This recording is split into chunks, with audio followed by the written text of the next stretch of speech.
الحديث عن أن المقاومة كانت ستطلق من تلاف صاروخ مسيرة. Tribuners, dunia saat ini sedang tidak baik-baik saja. Perang Ukraina sudah memasuki tahun ketiga. Serbuan Israel ke jalur Gaza telah merenggut puluhan ribu nyawa penduduk Palestina. Kehancuran fisik serta hilangnya nyawa manusia di berbagai medan konflik dunia telah mencapai jumlah yang sangat menyedihkan.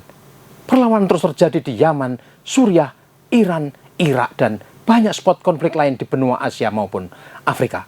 Ketegangan politik di Laut Cina Selatan, Selat Taiwan, dan Semenanjung Korea tidak juga mereda. Tribuners, inilah Global Views, sudut pandang kita tentang ragam konflik internasional yang berdampak signifikan kepada kita semua. Tarik ulur perang Israel versus Hezbollah Lebanon. Kelompok Hezbollah Lebanon menyatakan berhasil menghancurkan sejumlah sasaran strategis Israel lewat serangan roket dan drone pada Minggu 25 Agustus 2024. Target yang diserang diantaranya adalah markas dinas rahasia Mossad di pangkalan Glilot di utara Tel Aviv. Lokasi ini juga jadi pangkalan kelompok intelijen militer Unit 8200. Klaim keberhasilan serangan disampaikan pemimpin Hezbollah Lebanon, Sheikh Hassan Nasrallah. Pasukan Hezbollah hari itu menembakkan 320 roket Katyusha ke 11 pangkalan militer dan barak Israel, termasuk pangkalan Meron dan 4 lokasi di dataran tinggi Golan yang diduduki Israel. Sebaliknya, pemimpin militer Israel, Jenderal Yoav Galan, mengatakan pasukannya melakukan serangan pendahuluan atau preemptif yang berhasil meredam serangan besar Hezbollah. Saat Hezbollah menyatakan ada kerusakan besar di pangkalan-pangkalan Israel, Yoav Galan mengecilkan dampak serangan Hezbollah itu dan menyatakan tidak ada korban jiwa atas serangan itu. Apa yang sebenarnya terjadi? Benarkah Hezbollah telah memperlihatkan kemampuan militernya secara maksimal? Bagaimana potensi perang regional Timur Tengah saat ini? Pekan lalu, Wakil Presiden Amerika Serikat yang juga kandidat Presiden Amerika Serikat dari Partai Demokrat, Kamala Harris, menyampaikan sikap dan pandangannya terkait NATO serta Israel. Harris berjanji akan berdiri teguh bersama sekutu NATO dan berjanji pula terus memperjuangkan hak Israel untuk membela diri. Ini titik pandang Kamala Harris yang tidak mengubah posisi Washington atas pembunuhan massal yang menimpa rakyat Palestina di jalur Gaza maupun di tepi barat selama berbulan-bulan terakhir. Begitu pula atas konflik Ukraina. Kamala Harris tetap menunjukkan kebijakan agresif Presiden Joe Biden terhadap Rusia. Dari sini kita bisa melihat tidak akan ada perubahan signifikan atas keganasan rezim Israel yang telah menghancurkan Gaza dan menewaskan konon sekurangnya 40.000 penduduk Palestina. Sheikh Hassan Nasrallah dalam pidatonya mengemukakan serangan terbaru Hezbollah adalah pembalasan atas pembunuhan komandan militer senior Hezbollah Lebanon, Fuad Shukr, di Beirut bulan lalu. Tetapi dilihat dari skala serangannya, ada sekurangnya 3 penilaian yang bisa dikemukakan terkait pembalasan Hezbollah ini. Pertama, benar kemungkinan Israel berhasil melakukan serangan lebih dulu yang mengacaukan persiapan serangan massal kelompok Hezbollah pada minggu itu. Kedua, jika serangan preemptif Israel hanya klaim dan tidak ada efeknya bagi Hezbollah, maka serangan roket Katyusha Hezbollah itu tidak menunjukkan kehebatan mereka yang selama ini digembar-gemborkan. Pembalasan untuk kematian Fuad Shukr itu juga menunjukkan tidak ada intervensi berlebihan dari Iran sebagai penyokong terbesar Hezbollah Lebanon. Ketiga, Hezbollah membatasi serangan balasan pada target-target militer guna menghindari eskalasi militer yang bisa memacu perang regional.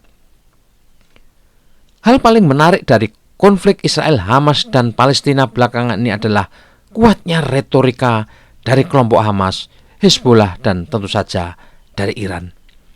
Diawali pembunuhan Fuad Shukr dan lalu pembunuhan Ismail Haniyeh di Teheran, Iran, kita menduga Iran akan melakukan serangan ke Israel dalam skala yang dahsyat.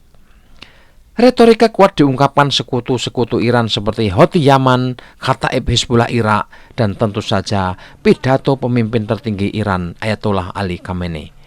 Tetapi sampai hari ini Iran tidak memperlihatkan tanda-tanda akan membuat serangan dahsyat ke Israel yang bisa memacu perang skala regional.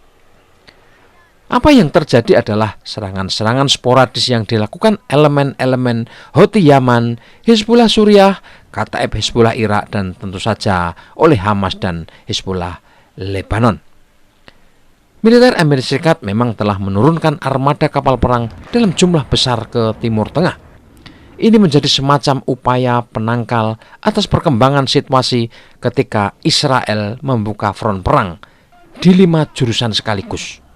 Mengejutkan juga mengirim pejabat Dewan Keamanan Nasional Jenderal Sergei Shoigu yang mantan Panglima Militer Rusia ke Teheran sesaat setelah pembunuhan Ismail Haniyeh. Kunjungan Shoigu itu tidak mungkin tidak ada misi khusus di tengah situasi menakutkan pasca pembunuhan Ismail Haniyeh di Teheran. Bisa jadi Moskow turut andil dalam upaya meredam konflik Israel-Palestina supaya tidak pecah menjadi perangan kawasan yang sangat berbahaya. Tentu andil Rusia itu ada konsesi-konsesi tertentu untuk Iran, sehingga sampai detik ini Iran tidak merealisasikan ancaman Ayatollah Ali Khamenei untuk menghukum Israel. Serangan balasan Hezbollah pada hari Minggu itu dengan demikian bisa ditafsirkan memang dilakukan secara terbatas guna menghindari respon Israel dalam skala besar. Hasan Nasrallah sekali lagi menjelaskan fokus utama serangan Hezbollah adalah pangkalan Gelilot di utara Tel Aviv yang merupakan markas Mossad, Dinas Intelijen Israel, dan kelompok intelijen militer Unit 8200. Nasrallah menyalahkan kelompok intelijen itu bertanggung jawab dan mengoperasikan pembunuhan komandan senior Hezbollah di Beirut, yaitu Fuad Shukr. Secara jarak, serangan terbaru Hezbollah itu menghantam jauh ke wilayah Israel, berbeda dengan serangan-serangan sebelumnya yang sebagian besar hanya menghantam sasaran di wilayah perbatasan. Nasrallah juga menuduh para pejabat Israel menyembunyikan fakta kerusakan yang dialami dan melakukan sensor sangat ketat dari lokasi kejadian. Pemimpin Hizbullah Lebanon itu juga menyinggung upaya perundingan gencatan senjata antara Hamas dan Israel yang sedang berlangsung di Kairo, Mesir. Serangan balasan skala terbatas itu menurut Hasan Nasrallah dilakukan guna memberi ruang dan kesempatan keberhasilan upaya diplomatik di Kairo yang difasilitasi Mesir, Qatar, dan Amerika Serikat. Namun demikian, usaha terbaru di Kairo tampaknya mengalami kebuntuan setelah Israel dan Amerika Serikat menyodorkan syarat-syarat baru yang ditolak oleh Hamas. Secara keseluruhan, apa yang terjadi di Timur Tengah hari ini adalah pertunjukan dinamika tak berkesudahan dari negara-negara di Jazirah Arab dan Teluk Persia. Mereka tidak pernah bisa satu nada menghadapi realitas konflik Israel-Hamas yang berdampak sangat signifikan pada nasib rakyat dan masa depan Palestina. Perbedaan-perbedaan itu memang secara historis diciptakan dan dikelola serta dimanfaatkan secara efektif oleh kekuatan Barat pendukung Israel. Kita bisa melihat saat tokoh-tokoh penting Hamas, diantaranya Ismail Haniyeh, terbunuh oleh Israel. Reaksi sebagian besar negara-negara utama Arab tampak normatif belaka.